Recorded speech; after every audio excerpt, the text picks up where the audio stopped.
There you go.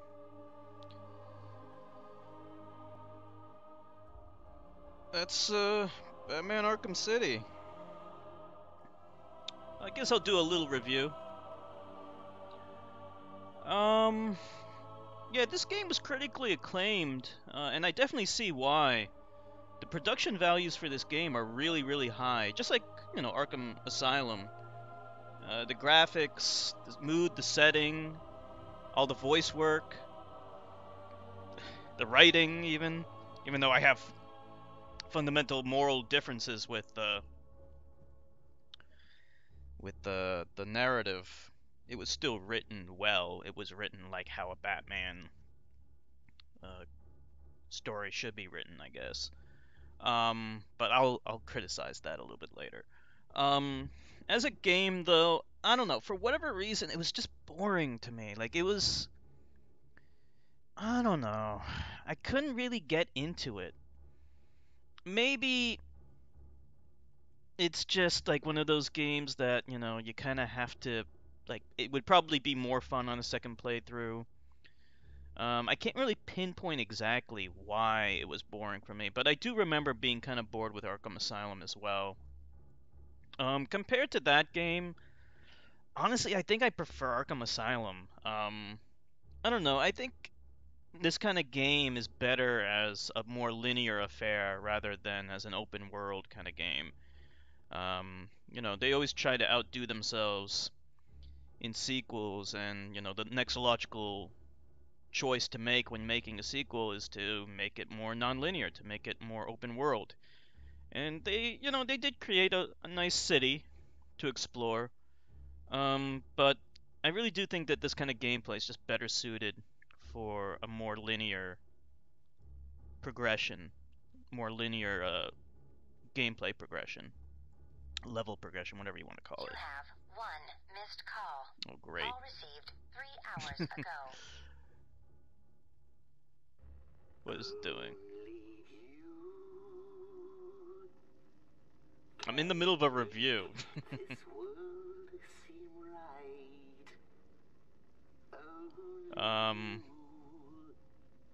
Let me see. This is so pointless. Actually, that leads into another point I was gonna make. There is a lot of banter in the game, and it gets kind of annoying. Here, let me just turn this down.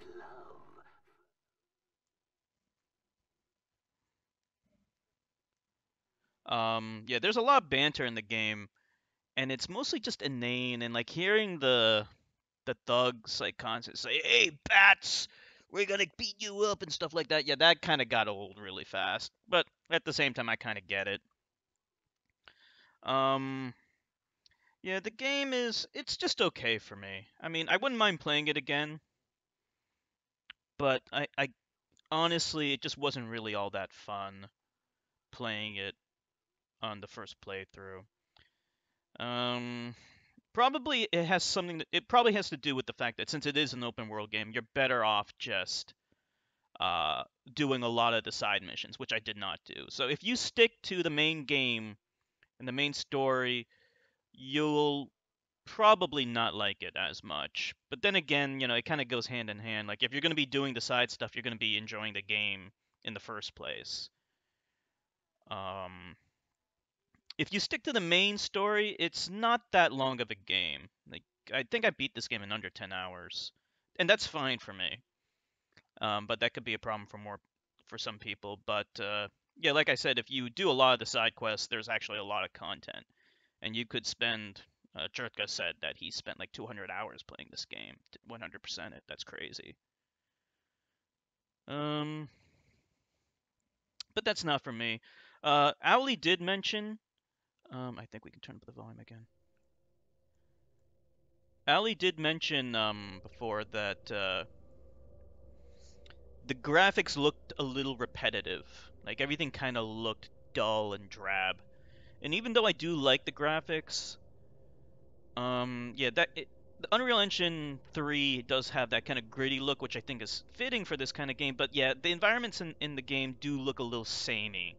It kind of has what I call Transformers syndrome. The game Transformers had like nice graphics, but everything just had this weird like cybernetic look, kind of like Alien Isolation. Again, everything just all the environments kind of have the same kind of look to them. And that's hard to avoid in a game like this, but when everything takes place at night and you have that gritty, ugly, nasty, grimy look to everything, yeah, all the environments can kind of blur together. Other than that, like the voice acting's all top notch. Batman's played by the same guy who did the voice of Batman in the cartoon, same as Joker, who was Mark Hamill. I forgot the name of the guy who did Batman, but yeah, he's good. The story, okay, look, I would be remiss in not mentioning how I hate Batman's no-kill policy. Batman's no-kill policy is so illogical. He even points out how stupid his no-kill policy is at the end of the game, uh, when he's contemplating whether or not to give Joker the cure. And then his sudden revelation at the end is, oh, I would have given it to you anyway. What a fucking moron. Like, it is so stupid. You are logically and morally justified in killing someone who is too dangerous to be left alive, like the Joker.